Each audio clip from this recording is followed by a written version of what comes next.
స్వామిత్వ భావన రహితుడై ఉండును. సమస్తము శ్రీకృష్ణుని సొత్తుగానే భావించుచున్నందున అతడు దేనిని భోగించుటకు లేదా త్యాగము చేయుటకు ఉత్సాహపరడు. అకించన అంటే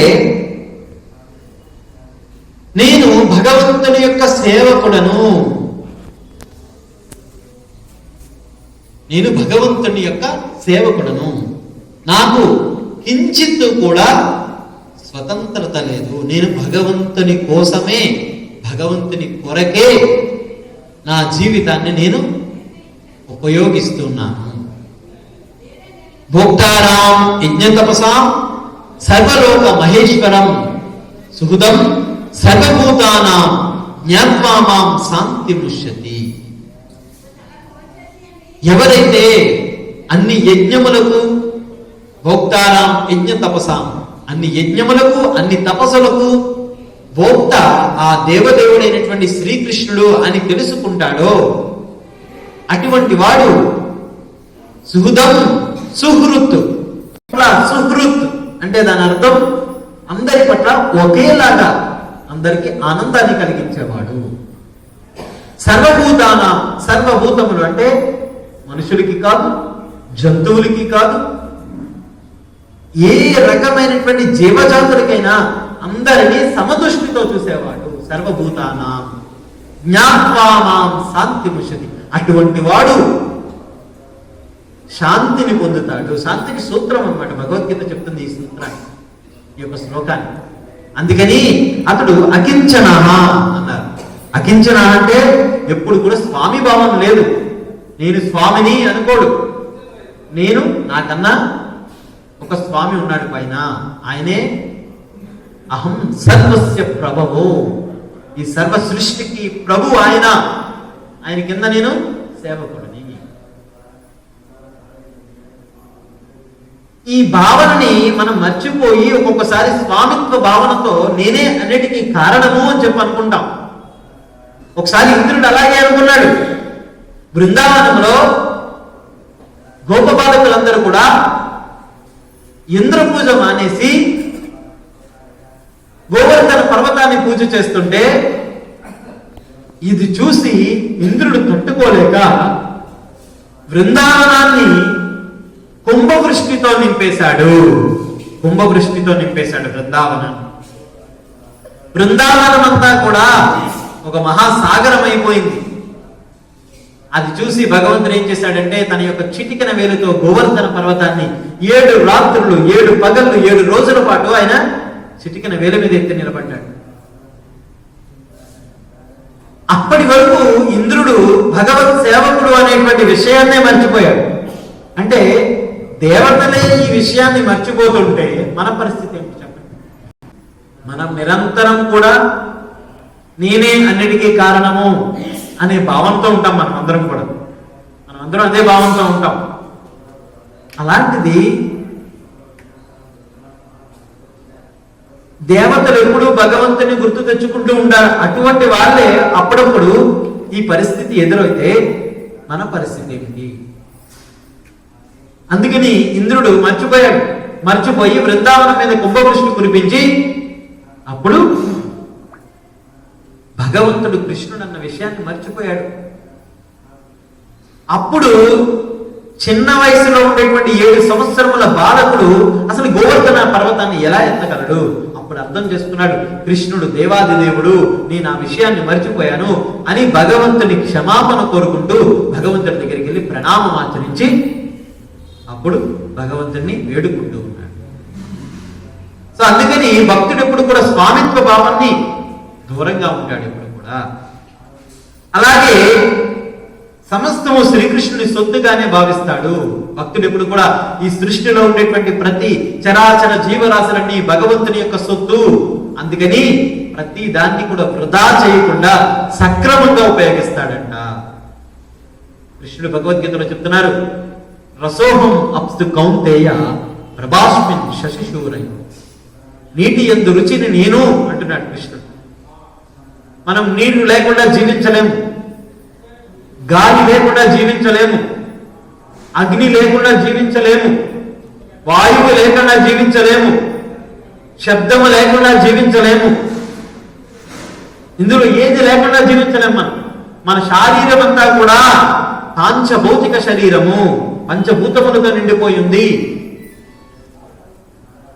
ఈ పంచమూలకాలతో నిండిపోయి ఉంది మన శరీరం అంతా కూడా. ఒకసారి ఆలోచించండి.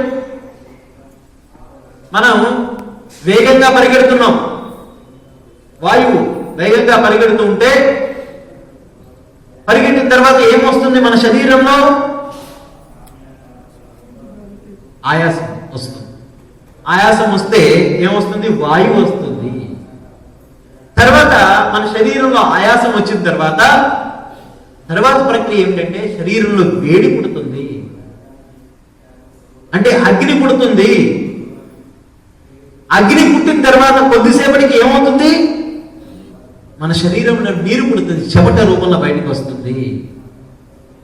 నీరు పుట్టిన తర్వాత కొద్దిసేపటికి ఏమవుతుందంటే ఆ నీరంతా ఆవిరైపోతుంది. ఆవిరైపోయి మట్టిగా మారిపోతుంది మన శరీరంలో. అంటే దీన్ని బట్టి మనం చూడండి, మన శరీరంలో వాయువు ఉంది, అగ్ని ఉంది, నీరుంది, అలాగే మట్టి కూడా ఉంది మన శరీరంలో. అంటే పంచభౌతిక శరీరం 5 మూలకాలతో తయారై ఉంది మన శరీరము. మరి ఇదంతా ఎవరు చేశారు? భగవంతుడే దీన్ని తయారు చేశాడు. అందుకే ఇదేమైనా మనం ఏమైనా తయారు చేసుకుంటున్నామా? మనకి నచ్చినట్టు మనం ఏమైనా తయారు చేసుకుంటున్నామా? మన పరిస్థితి ఎలా ఉందంటే భాగవతం 2వ స్కందంలో చెప్తున్నారు, మన శరీరంలో ఒక్కొక్క అంగమకి ఒక్కొక్క అధిదేవత ఉంటారంట. మనసుకి ఎలా అయితే చంద్రుడు అధిదేవతో, అలాగే మనము తిన్నటువంటి ఆహారము బయటికి వదలాలన్నా సరే ఆ అధిదేవత పర్మిషన్ ఉండాలంట. చూడండి, అంటే మన పరిస్థితి ఏమిటి? మనం స్వామి, నేనే అన్నిటికీ కారణము, భగవంతుడు లేడు, దయ్యం లేదు, దేవుడు లేడు అంటారు చాలా మంది. కనీసం మనం తిన్నటువంటి ఆహారము వ్యర్థముగా బయటికి పోవాలి అంటే ఆ అధిదేవత అంగీకారం లేకపోతే వెళ్ళి కూర్చోలేము మనం అక్కడ. సో ఏముంది మన గొప్పతనం ఇందులో? ఏమీ లేదు మన గొప్పతనం. మనం విర్రబీగుతుంటాం నేను అన్నిటికీ గొప్పవాడిని అని చెప్పి. ఏమీ లేదు. ఎవడైనా ఎప్పుడైనా ఎక్కడైనా ఒక సంఘటనకి తల వంచాల్సిందే. అది ఏమిటంటే సర్వం మృత్యుమయం. అంతా మృత్యువుకి తల వంచవలసిందే ఎవడైనా సరే. కాబట్టి మనలో గొప్పతనం ఏమీ లేదు, మనల్ని సృష్టించిన వాడిలో గొప్పతనం ఉంది. అందుకని అకించన అనే స్వభావాన్ని కలిగి ఉండాలి. అలాగే అనీహ అంటారు 13వ స్వభావం. అనీహ అంటే భక్తుడు కృష్ణ సేవ కొరకే తప్ప తన కొరకు ఎన్నడూ పనిచేయడు. అందువలన అతడు సాధారణ లౌకిక కార్యకలాపములకు అతీతుడై ఉంటాడు. అనీహ అంటే లౌకికమైనటువంటి కార్యక్రమములకు దూరంగా ఉండడం. భక్తుడు లౌకికమైనటువంటి పనుల మధ్య తిరగడు, లౌకికమైనటువంటి విషయముల మధ్య ఎప్పుడు కూడా ఉండడు. లౌకికమైనటువంటి వ్యక్తులు, లౌకికమైనటువంటి విషయములు భక్తుడికి భారముగా కనిపిస్తాయంట. అందుకని భక్తుడు రాజకీయాల్లో తిరగకూడదు, రాజకీయములలో తిరగడానికి లేదు భక్తుడు. వ్యర్థ పేలాపనల మధ్య కూర్చోవడానికి లేదు భక్తుడు. ఎప్పుడు వ్యర్థ ప్రసంగాలు వినడానికి లేదు భక్తుడు. ఎప్పుడు కూడా భక్తుల మధ్య వసించాలంట. ఎందుకు భక్తుల మధ్య వసించాలి? అభక్తులతో సాంగత్యం చేస్తే సాంగత్య దోషం పుట్టుకొస్తుందంట.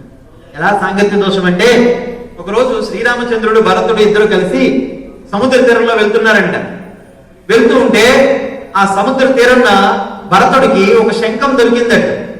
ఆ శంఖాన్ని చూసి ఆ శంఖం చాలా బాగుంది అనుకున్నాడు. ఆ శంఖాన్ని చూసి చాలా బాగుంది అనుకున్నాడు. ఆ శంఖం చూడగానే ఈ లోపల ఆ శంఖం నుంచి ఒక చీమ వచ్చి భరతుడి యొక్క చేతిని కుట్టేసింది.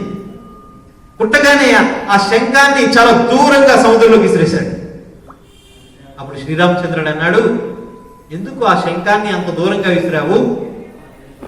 ఆ శంఖానికి చాలా చీమలు ఉన్నాయి కదా, అవన్నీ చనిపోయి ఉంటాయి కదా. అంటే ఆ శంఖంలో ఉన్నటువంటి చీమల్లో ఒక చీమ నన్ను కుట్టేసింది. అందుకు నేను విసిరేశాను దూరంగా.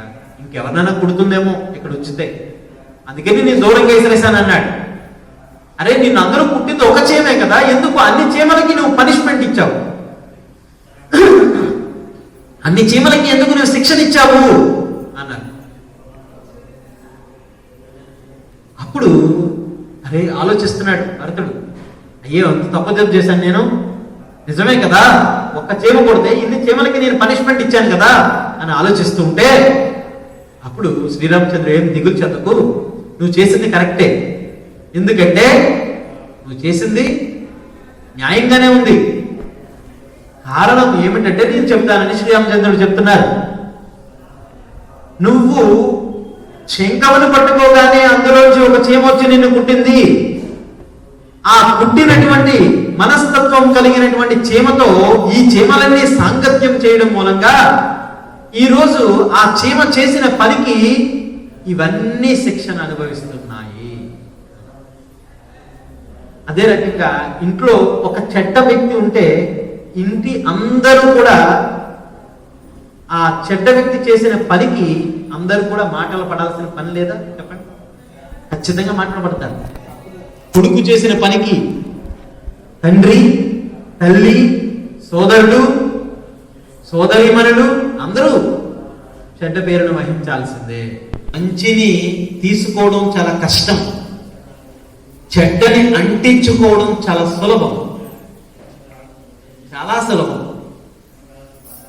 చెడ్డని తీసుకోవడం చాలా సులభం, వదులుచుకోవడం చాలా కష్టం. పనసకాయ కోస్తారు చూడండి, ఆ పనసకాయ చూడడానికి ఆహా పనస తొనలు ఎంత మంచి రుచికరమైనవి, ఎంత మంచి వాసన వస్తుంది అని మనం వేగంగా వెళ్ళి పనసకాయని ఇలా కోసేసాం అనుకోండి, ఏమవుతుంది? దాని జిగిరి అంటుకొని వదలదు చేతికి, దాని జిగురు చేతికి అంటుకొని వదలదు. దాని మూలంగా మనకేమైనా లాభం ఉందా? ఆ జిగురు మూలంగా మనకేమైనా లాభం ఉందా? అదే రకంగా చెడు మూలంగా మనకేం లాభం లేదు. అందుకని దాన్ని ఎలా చేస్తారు? ఈ భౌతిక జగత్తులో ఉన్నాం, పనసకాయ తినాలని కోరిక, తినాలి. ఏం చేయాలి? చక్కగా టెక్నికల్ గా దాన్ని ఏం చేయాలి? పనసకాయ కోసేవాడు నూనె రాసుకొని అంటుకోకుండా కోస్తాడు. అదే రకంగా మనం కూడా భౌతిక జగత్తులో ఉన్నాం. ఈ క్లేశములు అందరూ దుర్మార్గులే, ఇక్కడ ఉండే వాళ్ళందరూ కూడా దుర్మార్గపు ఆలోచనలతోనే ఉన్నారు. మరి అందరి మధ్యలో మనం ఎలా బతకాలి?